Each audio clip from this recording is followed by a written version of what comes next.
Proses terbentuknya Pancasila berawal Jepang berjanji akan memberikan kemerdekaan kepada Indonesia. Sebagai langkah persiapan, mereka membentuk BPUPKI yang biasa kita kenal dengan sebutan Badan Penyelidik Usaha-Usaha Persiapan Kemerdekaan Indonesia pada 29 April 1945. Tugas utama BPUPKI adalah menyelidiki dan merumuskan dasar bagi negara Indonesia yang akan segera merdeka. Dalam sidang pertama BPUPKI pada tanggal 29 Mei sampai 1 Juni 1945, difokuskan untuk membahas dasar negara Indonesia. Dalam sidang ini, ada tiga tokoh penting yang menyampaikan pandangan dan gagasannya, yaitu Muhammad Yamin. Beliau mengusulkan 5 pokok dasar, yaitu peri kebangsaan, peri kemanusiaan, peri ketuhanan, peri kerakyatan, dan kesejahteraan rakyat. Selain itu, Muhammad Yamin juga menyerahkan rancangan tertulis mengenai Undang-Undang Dasar kepada ketua sidang. Yang kedua adalah Bapak Soepomo yang mengemukakan negara yang menekankan persatuan antara rakyat dan pemerintah. Ia berpendapat bahwa negara Indonesia harus menjadi negara yang menolak kepentingan pribadi atau golongan dan lebih mengutamakan semangat kebersamaan.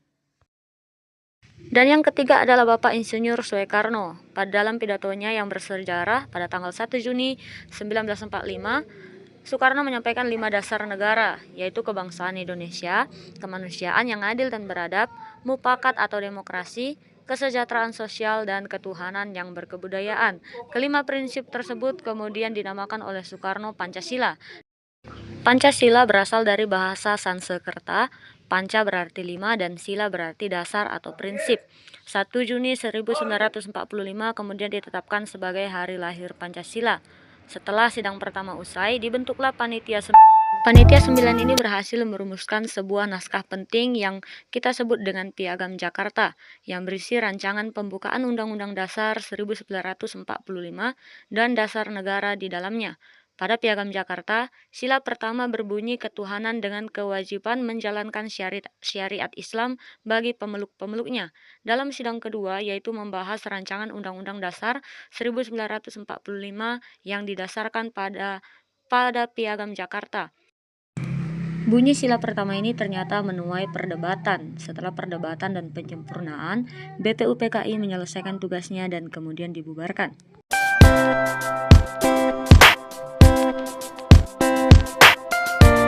Dibentuklah PPKI atau Panitia Persiapan Kemerdekaan Indonesia.